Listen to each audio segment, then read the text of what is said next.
morning, all. We'll try again. Good morning, everyone. Thank you for being here on this glorious day and in this beautiful house of worship. It's a wonderful place. Thank you. We're here today to mourn a loss, but also celebrate a life. A life of a rugged outdoorsman, a skilled builder, a tech enthusiast, believe it or not. And most people, you don't put those three together with one person, but that was Gary Smalley, my big brother. And on behalf of Marilyn, my sisters Sandra and Susan, to Gary's daughters of Leah and Lori and Kathy, all the grandchildren, all of the nieces and nephews, we just want to tell you how much we appreciate your love and support through this transition that Gary's going to. You know, there's the life and then there's the afterlife. So he's already in a good place, I believe. But for those of us that are still here, it's still difficult as we process this. But I believe that love is the single most important aspect of life. And so it is the love that Gary had for us and we have for him, excuse me, that sort of binds us all together. And, you know, Gary made a deep and lasting impact on my life and the life of many others. And he did what all big brothers do, which is to torment little brothers. So we can talk about that when we get over the call. There are many, many stories of what Gary did. He was 5 years older, so the torment took many, many turns. Gary played baseball and football. Mom and Dad were very, very proud of him for doing that. He even took pictures back in the day. And he was born in Detroit and then was transplanted to California. There's a whole other story behind that. And then he spent some time and called Minnesota home. So he'd been all over the place. And when in California, he became a California surfer guy, including the blonde hair. You'll probably see some pictures of Gary. I asked him as a aspiring surfer, which I never made it, how do you do the yellow hair thing? And so he told me, he confided in me that it was the hydrogen peroxide. So I think it was back in the day before there were appropriate hair products for surfers. So I believe that Gary's greatest blessing of all time was meeting and marrying Marilyn. Without Marilyn's love, support, partnership along the way, things could have been much, much different. So, Marilyn, to you, we love you, we support you in everything that you've done for Gary over the years. So, I was thinking about what are some things that writers have said about this, and there's a novelist, Justin Croman, that says, as long as we remember a person, they're not really gone. Their thoughts, their feelings, their memories, they become part of us. And I believe that. I really believe that. And Gary was a guy that aspired to live life fully, right? And you know, I was thinking about this the other day, and I think that there's like three kinds of people in the world. There are thinkers, and there are talkers, and there are doers. And Gary was a man of action. He was a doer. He made things happen. And whether that was field dressing a deer, or wrestling a 150-pound fish into a small boat, or building a cabin, he was a doer.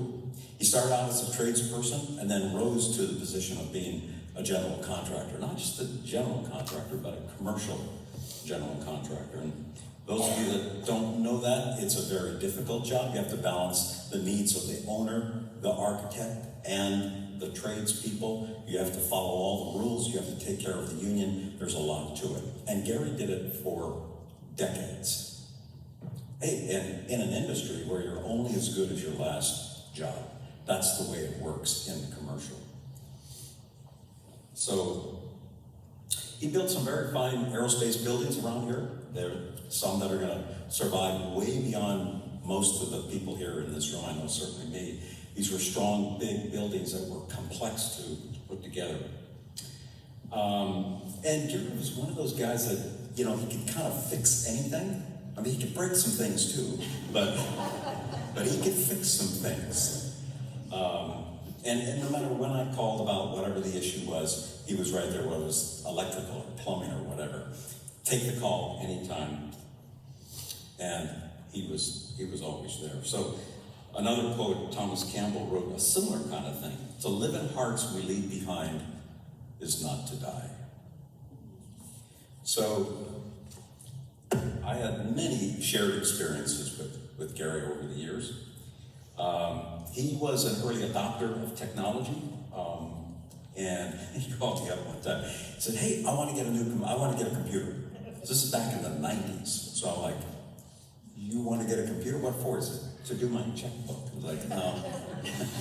Gary didn't even do a checkbook, so I said, "Okay." And then he called me up one day and he said, "Well, I want to go to this class. I want to see if you want to go. It's this internet thingy." So he was always looking to do the latest and sort of greatest thing. He was really my mentor as we built our house. Gary, no matter when I called him during the design process, the construction process, the inspection, the break-in, Gary was always there with ideas and help and knowledge. And he would come out and drive out. It's not that easy to get there. And we would go through and all of these things, and he could point out one thing after another that needed to be corrected or improved or enhanced. He was my best man at our great wedding. And, I think the two words that kind of stick out for me is courageous, with some of the struggles that he had in his life, and stubborn as hell, right? But most of all, I think nowadays we would call it authentic, right? Authentic. So, it's easy to say what others want you to say or to please people, but Gary wasn't that way. He spoke his mind. He was his authentic self. And that troubled some people, and that made other people feel really good. But he was never the fish in the center of the school, going along. That wasn't Gary. He said what he wanted. He was authentic. And that is increasingly more difficult to find. So I believe that, indeed, Gary lived a life worth living. And as I was thinking about this, can I sum up someone's life in 5 minutes? And I say, no, it's impossible. But I started thinking. I said, if you show me the family and the friends of the man, I will show you the man. So look around the room today. Gary is in every one of your hearts, and he is here with us, I think. Just not right sitting in the front row, but he is definitely here with us. So, Gary and I spoke many times about many, many things, and as you might imagine, politics and religion and science and life and the afterlife. And Gary didn't really fear death. He was a person that, as many of the words today suggest, he was really about being confident, positive, striving to get better, working hard, paying attention, all of those things. And when I spoke with Gary, one of the last times, he said that he wasn't afraid of death, but he wanted to do more, right? And those of you that know the whole story, Gary lived at least 9 lives, right? At least least 9 lives that he lived. He lived fully, he lived thoroughly, he lived in the present. And it's a beautiful thing. So I was thinking about how I might close today's discussion about Gary, and I found a poem that I want to read the first 2 stanzas of. The poem is in the back if you want to get a copy of it. It's a beautiful poem. And it reflects, I think, Gary's view of life and death. And it's kind of an unusual title. It's called Death is Nothing at All. Death is nothing at all. So it goes, death is nothing at all. It doesn't count. I have only slipped away into the next room. Nothing has happened. Everything remains exactly as it was. I am I, you are you, and the old life that we lived so fondly together is untouched, unchanged.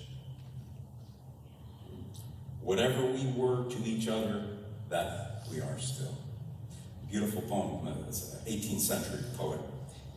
And I think it sums up what Gary believed about life and death. Live in the moment and do the best you can. So with that, I just want to say, Godspeed, Gary. We love you, and you're always in our hearts. Thank you. I'll share some of the stories that the family shared.